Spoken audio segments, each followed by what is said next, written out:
नमस्कार, ये है रिव्यू कॉर्नर और मैं हूं तुषार उप्रेती। तो पिछले दिनों मैंने एक बढ़िया सीरीज देखी। बढ़िया इसलिए कह रहा हूं क्योंकि बहुत समय से बहुत सारी सीरीज आ रही थी। मैं सोच रहा था किसी एक सीरीज का रिव्यू करूं जो रिव्यू करने की थोड़ी लायक भी लगे। तो एक सीरीज मिली मुझको सोनी लिव पर, जिसका नाम आपको पता ही है, नाम है रॉकेट बॉयज। थोड़ी देर से ये रिव्यू इसलिए कर रहा हूं कि ऐसी सीरीज बनाने के लिए लगती है बहुत ज़्यादा मेहनत, और कई बार लोग रिव्यू करने के चक्कर में बहुत सारी गड़बड़ चीज़ें बोलते हैं और बहुत जल्दबाजी दिखाते हैं। तो ये सीरीज़ को मैंने आराम से देखा और महसूस किया कि इसके रिव्यू को भी आराम से किया जाना चाहिए। तो मैं हूं तुषार उप्रेती, ये है रिव्यू कॉर्नर और बात करेंगे डिटेल में रॉकेट बॉयज़ की।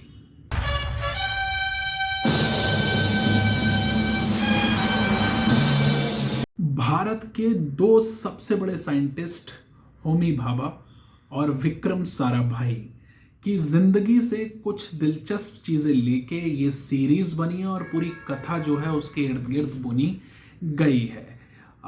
लेकिन इस सीरीज को देखते हुए जो बात सबसे ज्यादा मुझे फील हुई वो ये हुई कि जिस तरह से इन्होंने पूरी दुनिया जो रची है वो बहुत अच्छी है। डायरेक्टर अभय पन्नू जो हैं उन्होंने वो रचना बहुत अच्छी की है और कहीं ना कहीं जल्दबाजी नहीं है सीरीज को बनाने में या एपिसोड को बनाने में।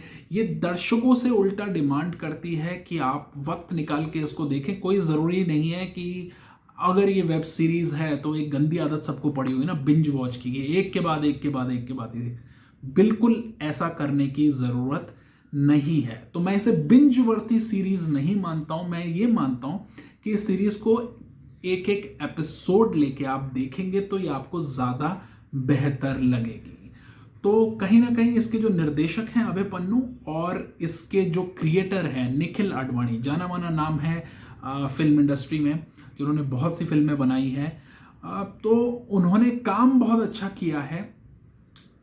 और ख़ास तौर से जो इसके कलाकार हैं, जैसे कि जिम सराफ की अगर बात कर लें या इशफाक सिंह की बात कर लें। इशफाक सिंह अगर आपको याद हो तो एक सीरीज़ आई थी अमेजॉन प्राइम पे और जिसका नाम था पाताल लोक। उसमें वो पुलिस वाला लड़का होता है ना जो आईएएस बनने की कोशिश कर रहा होता है, तो वो किरदार किया था। इसमें बिल्कुल अलग किस्म का अभिनय उनका रहा है। हालांकि उनकी संवाद अदायगी ऑलमोस्ट वैसी ही है, वैसे ही एक स्वीट सा लड़का जैसे होता है। और ये जो विक्रम साराभाई जो वैज्ञानिक थे, उनके किरदार में और उनके रंग रूप में, या कहूँगा उनका चेहरा अगर आप गूगल करके उनकी फोटोज देखेंगे तो काफ़ी करीब आ गए हैं। तो उनका अभिनय बहुत अच्छा है। जिम सराफ शो स्टीलर जिसे कहते हैं, कि जब भी वो फ्रेम में आ रहे हैं, जब भी वो दृश्य में आ रहे हैं तो कुछ ना कुछ दिलचस्प हो रहा है और कहानी एक तरह से वही पूरी तरह से चला रहे हैं। उनकी एनर्जी, उनका बात करने का अंदाज, हालांकि ये बात मेरे मन में एक थोड़ा सा डाउट क्रिएट करती है कि जो साइंटिस्ट थे होमी भाभा, क्या वो वैसे ही बात करते थे जैसे जिम सराफ बात करते हैं, या जिम सराफ की अपनी निजी जो समझ है भाषा को लेके या उनका जो डिक्शन है वो वैसा ही है। खैर, अगर हम कैटरीना कैफ जी की हिंदी बर्दाश्त कर सकते हैं मतलब, तो जिम सराफ की हिंदी उससे बहुत ज़्यादा बेहतर है और अभिनय तो वो अच्छा करते ही हैं, दिखते भी अच्छा है। तो इस सीरीज़ में काम उनका बहुत अव्वल दर्जे का रहा है। इशफाक सिंह ने बहुत अच्छा काम किया है। इसके अलावा सबा आज़ाद हैं जो जिम सराफ के साथ उनकी प्रेमिका का किरदार निभा रही हैं, उन्होंने बहुत ज़्यादा इम्प्रेस किया है। तो कहीं ना कहीं बहुत समय से वो भी गायब थी किसी बड़ी सीरीज में काम करने को लेके। लेकिन कहानी में एक छोटा सा जो फॉल्ट जो मुझे लग रहा है वो ये लग रहा है कि अगर सीरीज में कहीं ना कहीं वो जो थ्रिल एलिमेंट है, या कि भाई इतनी बड़ी गुत्थी इसमें हो रही है, मैं कहानी आपको नहीं बताऊंगा इस रिव्यू के दौरान, लेकिन बहुत बड़ी अगर कोई गुत्थी सुलझाने की कोशिश की जा रही है तो वो सीरीज के एकदम अंत के 2 एपिसोड्स में निकल के ज्यादा सामने आता है। उससे ज्यादा टाइम इसके लेखकों ने, खास तौर से क्रिएटर्स ने दे दिया है। वो जो प्रेम प्रसंग है इशफाक सिंह के और दूसरी जो अभिनेत्री जिन्होंने उनकी प्रेमिका का किरदार निभाया, मृणालिनी का और पत्नी का, तो उनके जो प्रेम प्रसंग हैं या उनकी जो पारिवारिक समस्याएं हैं उसको उस पर ज़्यादा ध्यान गया। तो एक समय बीच में एक भटकाव ये भी आता है कि क्या हम उनकी जीवन की पारिवारिक समस्या के बारे में बात कर रहे हैं या एक ऐसे मुल्क की बात कर रहे हैं जो आज़ाद होने जा रहा है, जिसके सपने भी नए हैं और उसको आने वाली चीज़ों के हिसाब से अपनी ज़रूरतें भी बदलनी होंगी। तो वहाँ एक छोटा सा कन्फ्यूजन रहता है। कन्फ्यूजन इसलिए कहूँगा क्योंकि जब आप बात देश की करते हैं तो फिर वो पारिवारिक समस्याएं और वो सब बहुत छोटी लगती हैं और वो ऐसा लगता है कि उस पर थोड़ा ज़्यादा टाइम दिया गया है। लेकिन कुल मिला के बहुत से हमने खराब वेब सीरीज देखे, उनके अंदर ये जो सीरीज है रॉकेट बॉयज, ये अलग से आपको मिलेगी और अच्छी तरह से बनाई गई है। इसलिए मैं तो ज़रूर रिकमेंड करूँगा, इसको ज़रूर देखें जब भी मौका मिले। और ज़रूरी नहीं है कि बिंज वॉच करें, बल्कि धीरे धीरे इसके एक एक एपिसोड को लेके आप साथ चलें, आगे बढ़ें, तब जाके आपको मज़ा आएगा इस सीरीज़ में।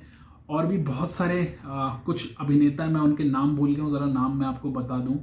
जैसे खास तौर से वो जो मृणालिनी का जिन्होंने किरदार किया उनका नाम है रगीना कैसेंड्रा। इनको मैंने पहले मेरे को याद नहीं आ रहा कि मैंने कहाँ इनको अभिनय करते देखा है। रजत कपूर ने जवाहरलाल नेहरू का किरदार निभाया है और अगर आपको उरी फिल्म याद है तो उसमें मोदी जी के जैसा उनका किरदार था और यहाँ जवाहरलाल नेहरू वो डिक्शन पकड़ने की कोशिश करते हैं और उसमें कुछ कुछ सफल होते हैं, कई दृश्यों में फेल होते हुए भी हमें साफ नजर आ रहे होते हैं। लेकिन अच्छी बात यह है कि उन्होंने जवाहरलाल नेहरू को कॉपी करने की कोशिश नहीं की है। एक और बहुत ही दिलचस्प किरदार है, वो है APJ अब्दुल कलाम साहब का, जो निभाया अर्जुन राधाकृष्णन नाम के कलाकार ने। और इसको बहुत एम्फेसिस दिया गया था जब इसका ट्रेलर आया था कि एक लड़का है जो एप्लीकेशन देने आया, उनका नाम है कलाम। इसके ट्रेलर में बहुत इस पर जोर दिया गया था, तो वो निकल के भी आया। तो भारत का स्पेस एक्सप्लोरेशन प्रोग्राम हो या भारत का पहला परमाणु हथियार बनाना हो या बम बनाना हो, उसको लेके तो उससे मिला जुला मसाला आपको इसमें मिलेगा।